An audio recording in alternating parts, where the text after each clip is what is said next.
প্রেম করে পালিয়ে যাওয়া মেয়ের প্রতি এক বাবার বেদনাদায়ক চিঠি। মারে, শুরুটা কিভাবে করব বুঝে উঠতে পারছিলাম না।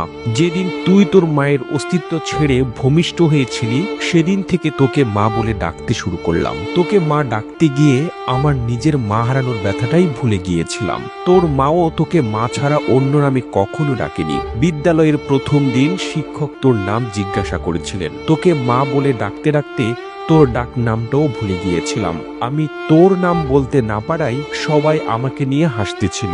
তাই চিঠির উপরে তোর নামের জায়গায় মা লিখেছি।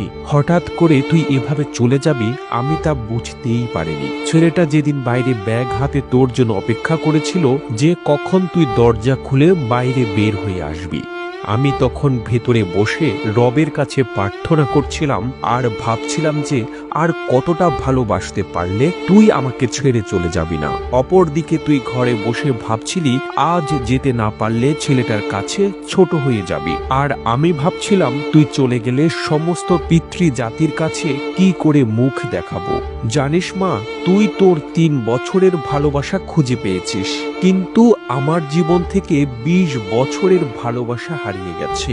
মারে, প্রত্যেকটা বাবা জানে রক্ত পানি করে গড়ে তোলা মেয়েটা একদিন অন্যের ঘরে চলে যাবে।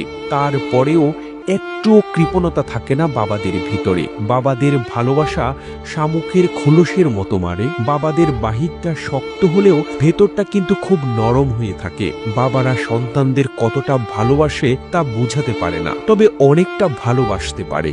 জানি মা, আমার লেখাগুলো পড়ে তোর খারাপ লাগতে পারে। কি করব বল, তোরা তো যৌবনে পা রাখার পর চোখ নাক কান সবকিছুর প্রতি বিবেচনা করে প্রেম করিস, কিন্তু যেদিন জানতে পারলাম তুই তোর মায়ের গর্ভে অবস্থান করেছিস, সেদিন বুঝতে পারিনি তুই কালো না ফর্সা হবি, ল্যাংড়া না বোবা হবি। কোনো কিছুর অপেক্ষা না করেই তোর প্রেমে পড়েছিলাম, তাই এত কিছু লিখলাম। আমি জানি মা, তোদের সব সন্তানদের একটা প্রশ্ন, বাবারা কেন তাদের ভালো লাগাটাকে সহজে মানতে চায় না। উত্তরটা তোর ঘাড়ে তোলা থাকলো। তুই যেদিন মা হবি সেদিন নিজে নিজে উত্তরটা পেয়ে যাবি। তোরা যখন একটা ছেলের হাত ধরে পালিয়ে যাস, তখন ওই ছেলে ছাড়া জীবনে কারো প্রয়োজন বোধ করিস না, কিন্তু একটা বাবা বুঝে তার জীবনে নিজের মেয়েটার কতটা প্রয়োজন। যেদিন তোর দাদুর কাছ থেকে তোর মাকে গ্রহণ করেছিলাম, সেদিন প্রতিজ্ঞা করেছিলাম যে যদি মেয়ে হয় তাহলে মেয়েটাকে তার স্বামীর হাতে নিজের হাতে তুলে দিয়ে তবেই দায়িত্ব থেকে নিজেকে হালকা করব। তাই তোর প্রতি এত অভিমান। মারে, বাবার উপর রাগ করিস না। তোরা যদি অল্প দিনের ভালোবাসার জন্য ঘর ছেড়ে পালাতে পারিস, তবে আমরা 20 বছরের ভালোবাসার জন্য বেপরোয়া হব না কেন? বাবারা মেয়ে সন্তানের জন্মের পর চিন্তা করতে থাকে নিজের মেয়েটাকে সুপাত্রের হাতে তুলে দিতে পারবে তো? তারা যৌবনে পা রাখার পর চিন্তা করে কোনো প্রতারণার ফাঁদে পড়ে পালিয়ে যাবে না তো? তাই মেয়েদের প্রতি প্রত্যেকটা বাবার এতটা নজরদারি থাকে। যদি মন কাঁদে চলে আসিস, বুক পেতে দেব। ঠিক আগে যেভাবে ভালোবেসেছিলাম সেভাবেই বাসবো। অপেক্ষায় থাকলাম মা। হয়তো তোর মায়ের মতো তোকে পেটে ধরিনি, তবে পিঠে ধরার যন্ত্রণাটা সহ্য করতে পারছি না।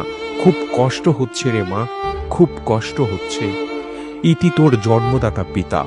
ভিডিওটি তৈরিতে তথ্য ও উপাত্তের সাহায্য নেওয়া হয়েছে অনুভূতি নামক ফেসবুক পেজ থেকে। আর এতক্ষণ আপনারা সঙ্গে ছিলেন বিশ্ব বাংলার। সেই সঙ্গে আপনি বাংলাদেশের কোন জেলা থেকে এই ভিডিওটি দেখছেন আমাদের কমেন্ট করে জানান। আমরা পরবর্তী ভিডিওতে আপনাকে ধন্যবাদ জানাতে ভুলব না। এতক্ষণ বিশ্ব বাংলার সাথে থাকার জন্য অসংখ্য ধন্যবাদ।